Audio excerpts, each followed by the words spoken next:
Hello ಸ್ನೇಹಿತರೆ, welcome to my channel. Chicken ಚಿಲ್ಲಿನ ಮನೆಯಲ್ಲಿ ಯಾವ ರೀತಿ ಮಾಡೋದಂತ ನೋಡೋಣ ಬನ್ನಿ. ಒಂದು ನಿಂಬೆ ಹಣ್ಣನ್ನು ಕಟ್ ಮಾಡ್ಕೊಳ್ಳಿ. 500 ಗ್ರಾಮಷ್ಟು ಚಿಕನ್ ತೆಗೆದುಕೊಂಡದ್ದು ಅದಕ್ಕೆ ಸೇರಿಸಿ ಸ್ವಲ್ಪ ಸಾಲ್ಟು, ಸ್ವಲ್ಪ ಅರಿಶಿನ ಎಲ್ಲವೂ ಚೆನ್ನಾಗಿ ಮ್ಯಾರಿನೇಟ್ ಮಾಡಿ ಒಂದು 10 ರಿಂದ 15 ನಿಮಿಷ ಇದನ್ನು ಇಡಬೇಕಾಗತ್ತೆ. ಅಷ್ಟರಲ್ಲಿ ನಾವು ಮಸಾಲೆನ ರುಬ್ಕೊಳ್ಳೋಕ್ಕೆ ನೋಡೋಣ. ಸ್ವಲ್ಪ ಲವಂಗ, ಜಾಪತ್ರೆ, 1-2 ಏಲಕ್ಕಿ, 1 ಕಾಡೇಲಕ್ಕಿ, ಇದು ಕಪ್ಪು ಏಲಕ್ಕಿ, 2 ಮರಾಠ ಮೊಗ್ಗು, 2 ಚಕ್ರ ಮೊಗ್ಗು, ಸ್ವಲ್ಪ 1 ಇಂಚಷ್ಟು ಚಕ್ಕೆ ತಗೊಂಡದ್ದು, 4 ಕಾಳು ಮೆಣಸು. ಇಲ್ಲಿ 2 ಮೀಡಿಯಮ್ ಸೈಜ್ ಈರುಳ್ಳಿನ ಕಟ್ ಮಾಡ್ಕೊಳ್ತಾ ಇದ್ದು, 1 ಟೊಮೊಟೊ ಕಟ್ ಮಾಡ್ಕೊಳ್ಳಿ, ಸ್ವಲ್ಪ ಶುಂಠಿ, 1-2 ಗೆಡ್ಡೆಯಷ್ಟು ಬೆಳ್ಳುಳ್ಳಿನ.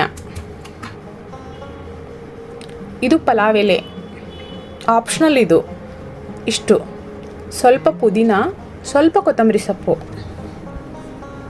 4 ಹಸಿರು ಮೆಣಸಿನ್ಕಾಯನ್ನ ತಗೊಂಡಿದ್ದು. ಇಲ್ಲಿ ಒಂದು ಪಾತ್ರೆನ ಒಲೆ ಮೇಲೆ ಇಟ್ಕೊಂಡು 1 ಸ್ಪೂನಷ್ಟು ಆಯಿಲ್ ಹಾಕಿ ಚಕ್ಕೆ, ಜಾಪತ್ರೆ, 2 ಮರಾಠ ಮೊಗ್ಗು, 2 ಚಕ್ರ ಮೊಗ್ಗು, 2 ಏಲಕ್ಕಿ, 1 ಕಾಡೇಲಕ್ಕಿ, 4 ಲವಂಗ, 4 ಕಾಳುಮೆಣಸು, 1 ಪಲಾವ್ ಎಲೆ, ಡ್ರೈ ಪಲಾವ್ ಎಲೆ ಇದು, 4 ರಿಂದ 5 ಗೋಡಂಬಿ, 1 ಸ್ಪೂನಷ್ಟು ಜೀರಿಗೆ, 1 ಸ್ಪೂನಷ್ಟು ಬಿಳಿ ಎಳ್ಳು. ಉರಿನ ಸಿಮ್ಮಲ್ಲಿಟ್ಟು ಚೆನ್ನಾಗಿ ಫ್ರೈ ಮಾಡ್ಕೊಳ್ಬೇಕಾಗತ್ತೆ.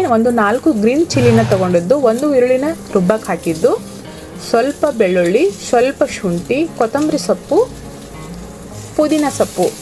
ಇಷ್ಟ ಮಸಾಲೆನ ಚೆನ್ನಾಗಿ ರೋಸ್ಟ್ ಮಾಡಿಕೊಂಡು ಸ್ವಲ್ಪ ತಂಪಾದ ಮೇಲೆ ರುಬ್ಕೊಳ್ಳಿ. ಒಲೆ ಮೇಲೆ ಒಂದು ಪಾತ್ರೆನ ಇಟ್ಕೊಂಡು ಬಿಸಿ ಮಾಡ್ಕೊಳ್ಳಿ. 4 ಸ್ಪೂನಷ್ಟು ಆಯಿಲ್ ಹಾಕಿ 1 ಈರುಳ್ಳಿನ ಒಗ್ಗರಣೆಗೆ ಹಾಕಿ ಚೆನ್ನಾಗಿ ಫ್ರೈ ಮಾಡ್ಕೊಳ್ಳಿ. ಇದು ಪಲಾವ್ ಎಲೆ ಒಗ್ಗರಣೆಗೆ. ಸ್ವಲ್ಪ ಕರಿಬೇವು ಸೊಪ್ಪು, 1 ಟೊಮೊಟೊ, ಎಲ್ಲವೂ ಹಸಿ ವಾಸನೆ ಹೋಗುವವರೆಗೂ ಫ್ರೈ ಮಾಡ್ಕೊಳ್ಬೇಕಾಗತ್ತೆ.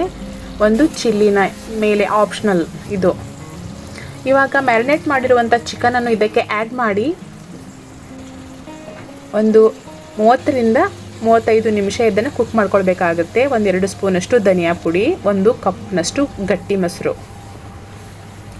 ಉರಿನ ಸಿಮ್ಮಲ್ಲಿಟ್ಟು ಒಂದು 30 ನಿಮಿಷಗಳ ಕಾಲ ಇದನ್ನು ಕುಕ್ ಮಾಡ್ಕೊಳ್ಳಿ. ಮೇಲೆ ಸ್ವಲ್ಪ ಕೊತ್ತಂಬರಿ ಸೊಪ್ಪು, 1 ಸ್ಪೂನಷ್ಟು ಕಸೂರಿ ಮೇಥಿ, ಒಂದು ಬಾಳೆ ಎಲೆನ ಮುಚ್ಚಿ ಚೆನ್ನಾಗಿ ಕುಕ್ ಮಾಡ್ಕೊಳ್ಳಿ. ನೋಡಿ, ಇವಾಗ 25 ನಿಮಿಷಗಳ ಕಾಲ ನಾನು ಕುಕ್ ಮಾಡ್ಕೊಂಡಿದ್ದೀನಿ. ಆಲ್ರೆಡಿ ಕುಕ್ ಆಗಿದೆ. ಇವಾಗ ಫ್ರೈ ಮಾಡಿರುವಂಥ ಎಲ್ಲ ಮಸಾಲನ ಚೆನ್ನಾಗಿ ಪೇಸ್ಟ್ ಮಾಡ್ಕೊಳ್ಳಿ ತಂಪಾದ ಮೇಲೆ. ಇವಾಗ ಮಸಾಲನ ಆ್ಯಡ್ ಮಾಡ್ಕೊಳ್ಳಿ. ಇದಕ್ಕೆ ಸ್ವಲ್ಪ ಒಂದು ಅರ್ಧ ಲೋಟದಷ್ಟು ನೀರು ಹಾಕಿ ಮಿಕ್ಸ್ ಕೊಟ್ಕೊಳ್ಳಿ. ಅದೇ ಮಸಾಲೆಗೆ